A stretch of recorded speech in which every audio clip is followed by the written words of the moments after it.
L'enfant prodige de Bati, Francis Ngannou, l'ancien champion du monde de l'UFC, a fait son entrée dans la boxe anglaise en combattant directement le champion du monde en titre Tyson Fury.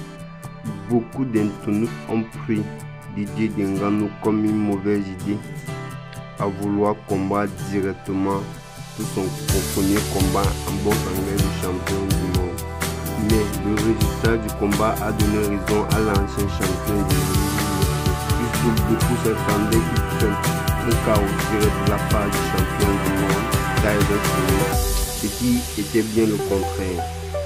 Francis Ngannou a résisté et a pu envoyer même le champion du monde de boxe anglaise, Tyson Fury, sur le tapis.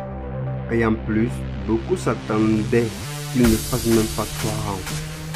Mais le champion du monde de l'UFC a amélioré son cardio. Il a combattu le champion du monde de la boxe anglaise jusqu'au 10e round. Et le champion du monde de boxe anglaise n'a pu gagner que par décision arbitrale. L'enfant de Bati, le prédateur Francis Ngannou, aimant les trains, s'est lancé un autre défi en acceptant le combat contre l'ancien champion du monde Anthony Joshua, maître de ceinture en 2018.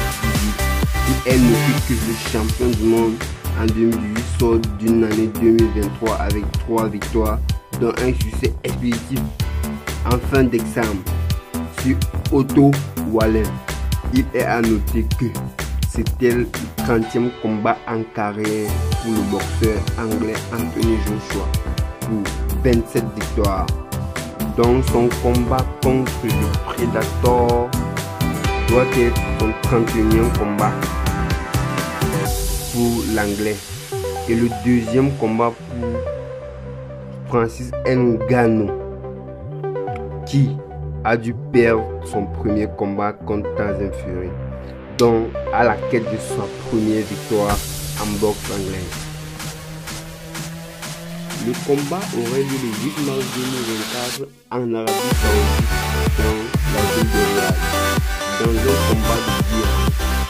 Malgré la bonne performance du Camerounais face à Tyson Fury, les promoteurs d'un favori le combat en 2024. Et vous, dites-moi en commentaire qui gagnera le combat entre deux anciens champions du monde. Un en boxe anglaise, l'autre à l'UFC. N'oubliez pas de vous abonner, de liker, de partager cette vidéo pour ne plus rater des informations.